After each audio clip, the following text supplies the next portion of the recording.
예, 이분이 호소하신 증상을 보면 이제 밤에 잘 잔다고 생각하지만 실제로 밤에 깊은 수면을 못 하실 수 있습니다. 왜냐하면 이제 우리 수면 리듬은 1시간 반 주기로 돌아가게 되는데 그때 이제 REM 수면이라고 눈이 이렇게 빠르게 움직이는 수면에 드는데요. 그럴 때 이제 꿈을 꾸게 되고 꿈은 사실 그때 기억은 나지는 않지만 우리는 계속 꿈을 꾸게 되어 있는 거죠.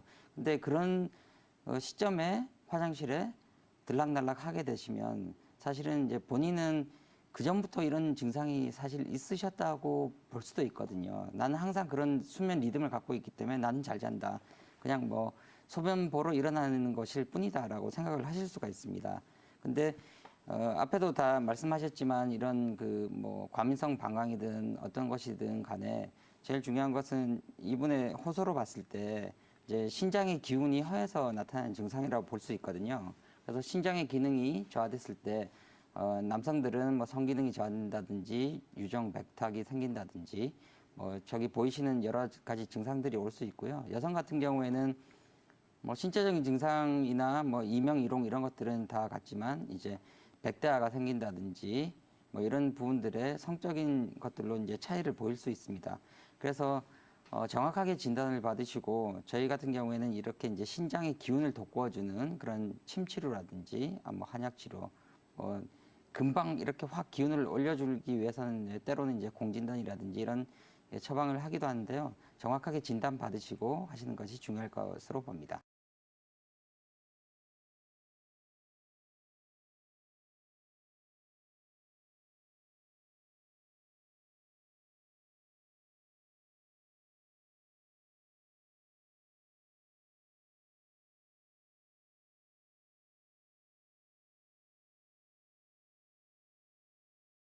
네, 요즘 날씨가 굉장히 덥지 않습니까?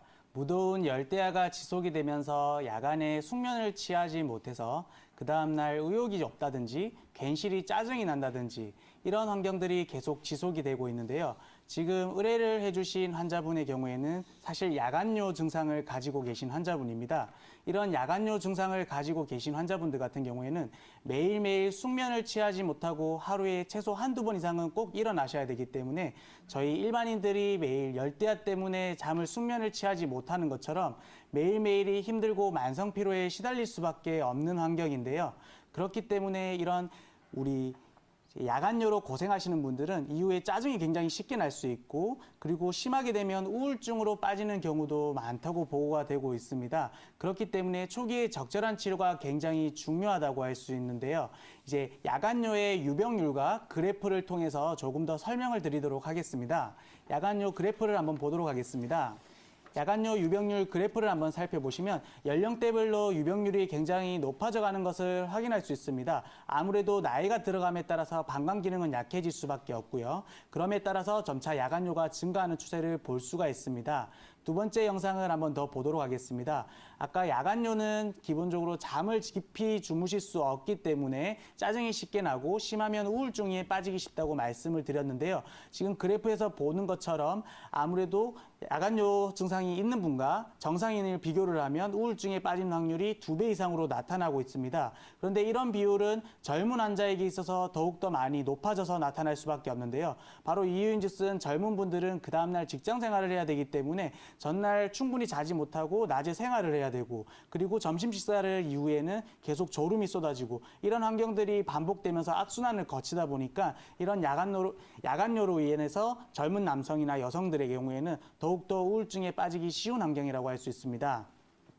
그러면 다음 영상을 한번 보도록 하겠습니다. 바로 이런 야간요 증상은 방금 설명드린 것 중에 하나가 방광이 예민해져 있다는 겁니다. 방광이 가민해지고 예민해지고 약해져 있기 때문에 이런 야간요 증상이 쉽게 나타나게 되는데요. 가민성 방광의 진단 기준은 여러 가지가 있습니다. 그 중에서도 맨 밑에 한번 보시면 수면 중에 2회 이상 화장실에 간다는 이런 상황이 해당된다고 하면 과민성 방광에 해당된다고 할 수가 있습니다. 그렇기 때문에 과민성 방광을 적절히 치료를 해야지 야간요를 해결할 수가 있고 이 야간요를 해결을 해야지 지금 의뢰해 주신 환자분의 만성 피로를 해결할 수 있는 상황이 되겠습니다. 그러면 이런 야간요로 고생을 해서 한의원에 내원하시는 분들에게 제가 꼭 당부드리는 것이 있습니다.